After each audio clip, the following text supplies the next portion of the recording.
Hello, my darlings. Happy New Year. It's the 8th of January, and I have not really had the chance to come on and say Happy New Year to you all. So here we are, and I bring you a story from Ray Bradbury. It's called The One Who Waits, because we're all waiting for something, someone, somehow, somewhere. Let's enjoy. I live in a well. I live like smoke in a well, like vapor in a stone throat. I don't move. I don't do anything but wait. Overhead, I see the cold stars of night and morning, and I see the sun, and sometimes I sing old songs of this world when it was young. How can I tell you what I am when I don't know? I cannot.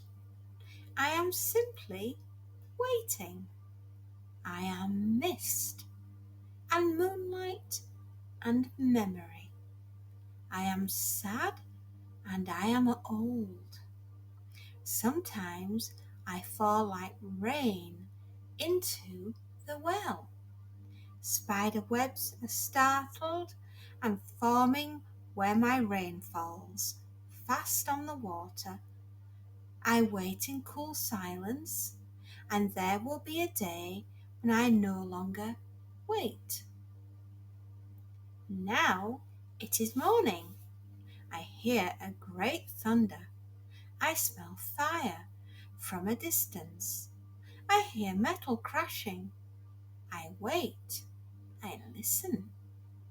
Voices far away. All right. One voice, an alien voice, an alien tongue. I cannot know. No word is familiar. I listen. Send the men out. A crunching in crystal sands. Mars. So this is it. Where's the flag? Here, sir. Good, good. The sun is high in the blue sky, and its golden rays fill the well, and I hang like a flower pollen, invisible and misting in the warm light. Voices. In the name of the government of Earth, I proclaim this to be Martian territory, to be equally divided among the member nations. What are they saying? I turn in the sun like a wheel, invisible and lazy, golden and tireless. What's over here? A well? No. Come on. Yes. The approach of warmth. 3 objects bend over the well, and my coolness rises to the objects. Great! Think it's good water? We'll see. Someone get the lab test bottle and a drop line. I will. A sound of running. The return. Here we are. I wait. Let it down easy. Glass shines above, coming down on a slow line. The water ripples softly as the glass touches and fills. I rise in the warm air toward the well mouth.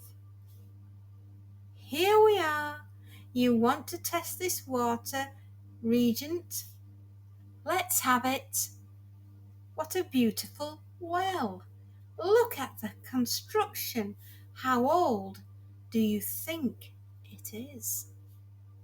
God knows.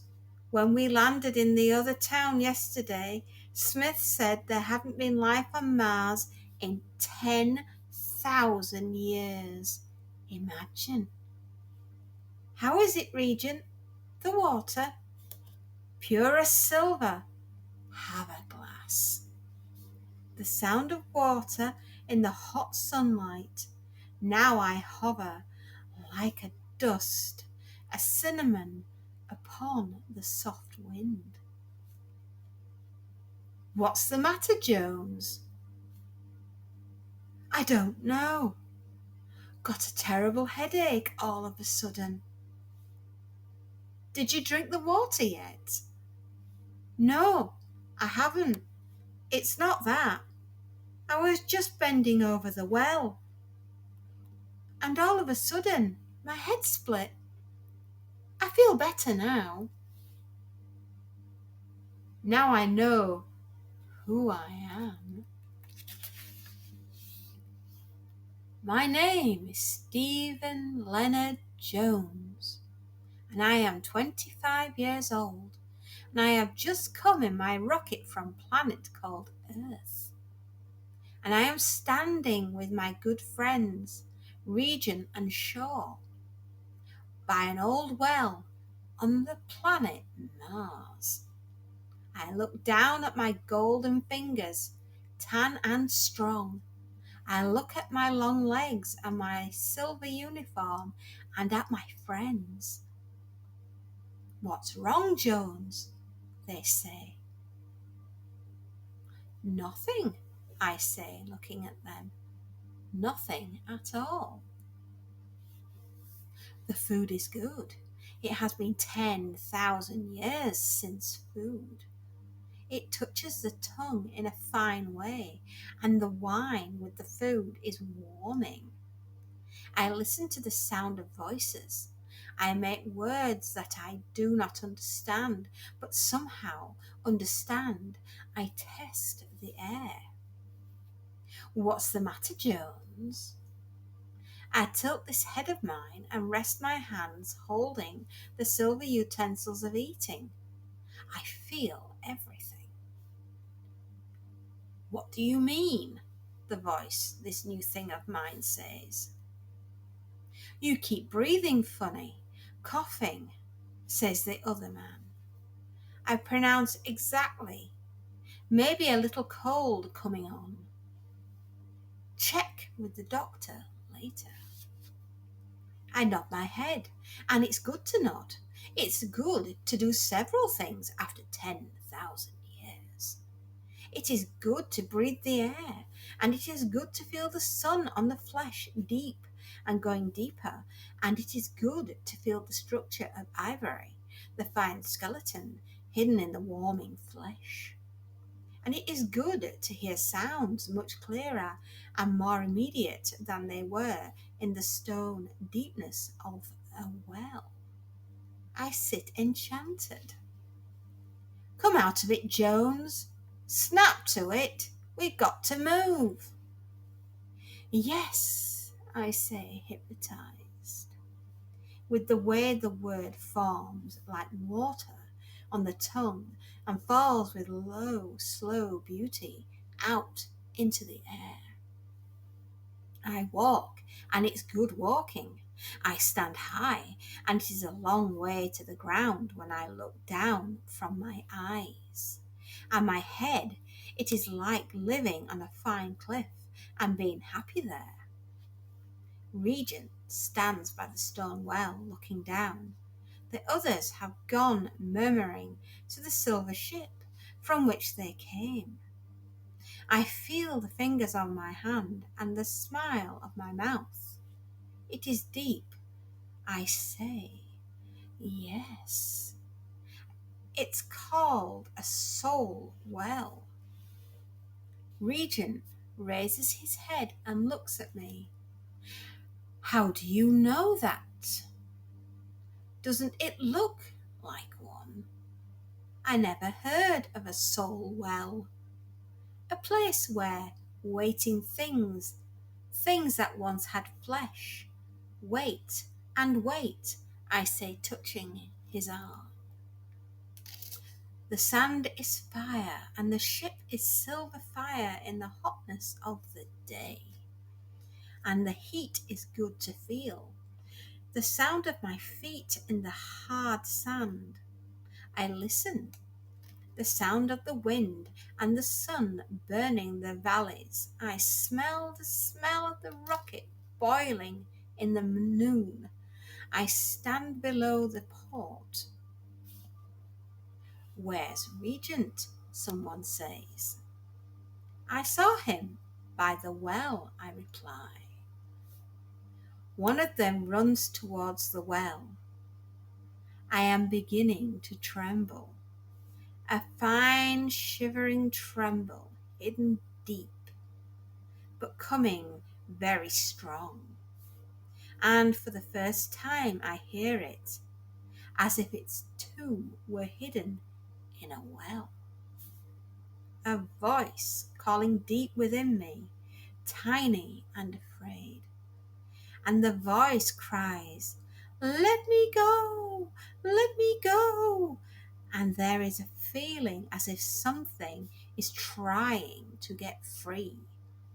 A pounding of labyrinth doors, a rushing down dark corridors and up passages echoing and screaming. Regent's in the well!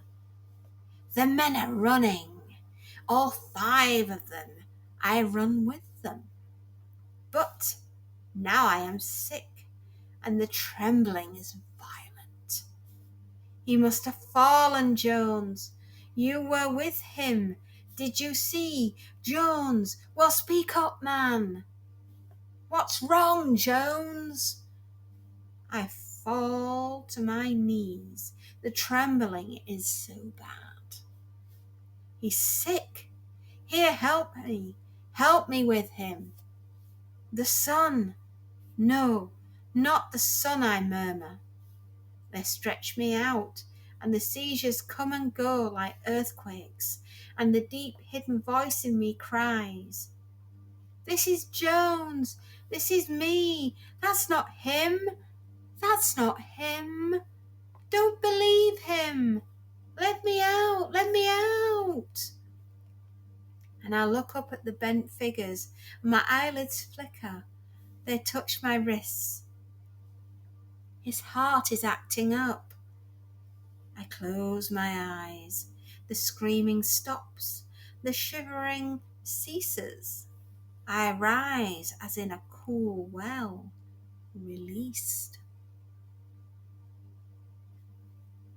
"He's dead," says someone. "Jones is dead." From what?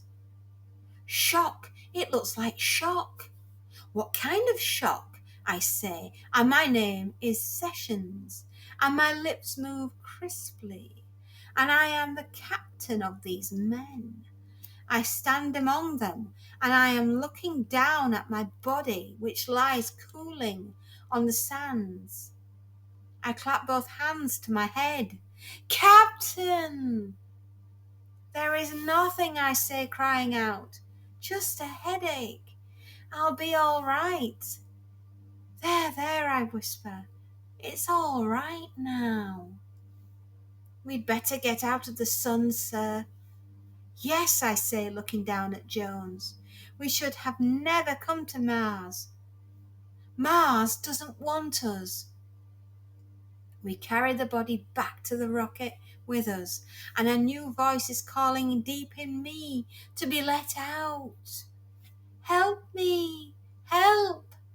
Far down in the moist earthen works of the body. "Help, help!" in red fathoms echoing and pleading. The trembling starts much sooner this time. The control is less steady. "Captain, you had better get out of the sun. You don't look too well, sir." "Yes," I say. "Help," I say. "What, sir?" "I didn't say anything. You said help, sir." "Did I, Matthews? Did I?" The body is laid out in the shadow of the rocket, and the voice screams in the deep underwater catacombs of bone and crimson tide. My hands jerk, my mouth splits and it's parched, my nostrils fasten wide, my eyes roll. Help, help, oh help, don't let me out, don't, I say. What, sir? Never mind, I say. I've got to get free, I say. I clap my hands to my mouth. How's that, sir? Cries Matthews. Get inside, all of you. Go back to earth, I shout. The gun is in my hand. I lift it. Don't, sir! An explosion. Shadows run. The screaming is cut off. There is a whistling sound of falling through space. After 10,000 years, how good to die! How good to feel the sudden coolness, the relaxation. How good to be like a hand within a glove that stretches out and grows wonderfully cold in the hot sand. Oh, the quiet and the loveliness of gathering, darkening death. But one cannot linger on. A crack, a snap. Good God, he's killed himself, I cry, and open my eyes.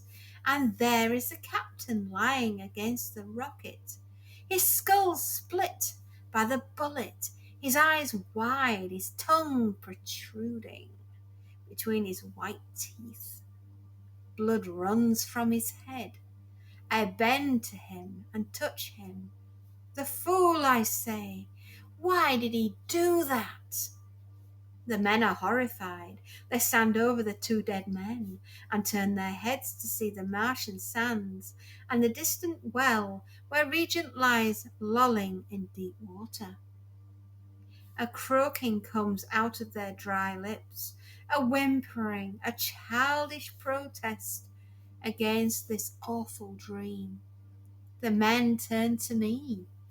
After a long while, one of them says, "That makes you captain, Matthews."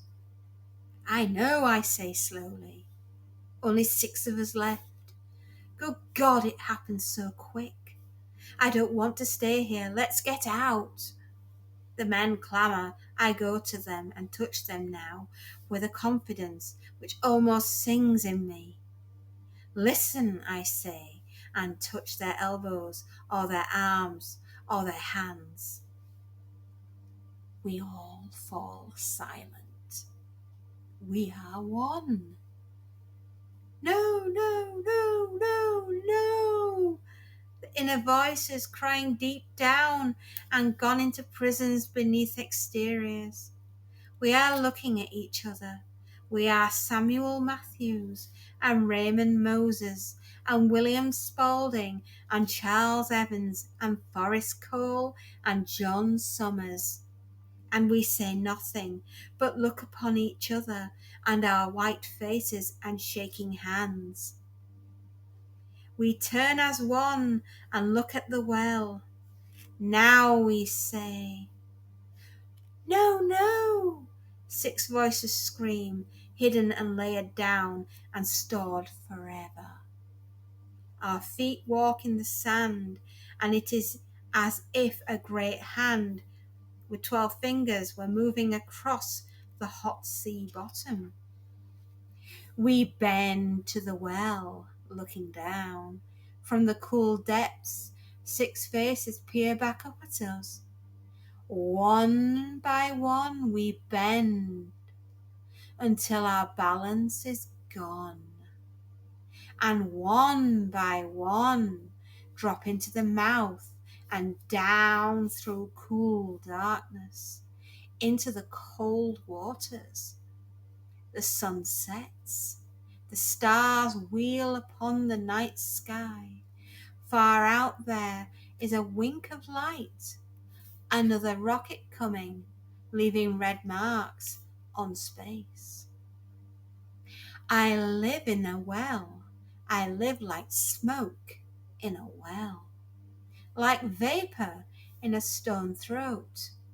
Overhead I see cold stars of night and morning, and I see the sun, and sometimes I sing old songs of this world. When it was young, how can I tell you what I am, even I don't know? I cannot.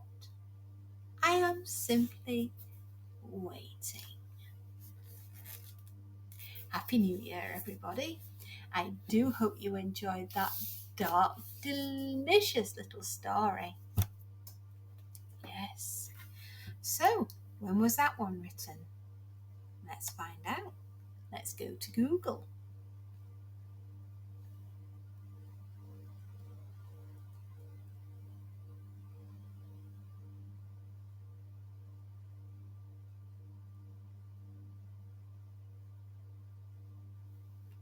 The One Who Waits.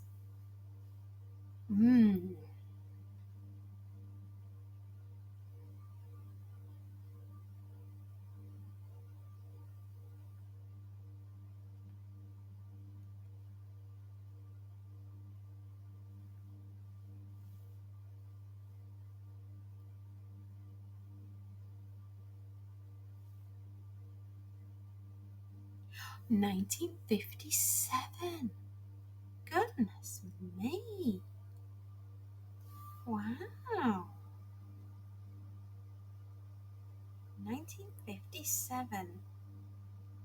Oh no, sorry, that was Dandelion Wine. I did not ask that. The One Who Waits. Sorry, wrong year.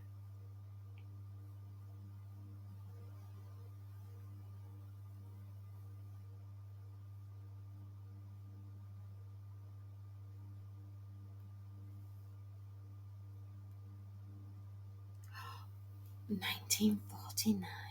Goodness me.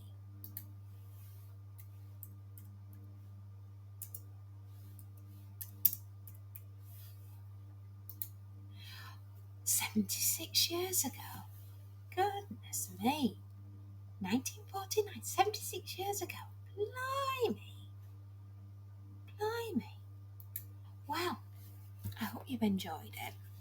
I should have really looked it up when it had been written, but I just picked it out of the book. I didn't know what I was going to read to you today, but The One Who Waits. Wow. Scary. Very scary. Almost like The Thing by John Carpenter.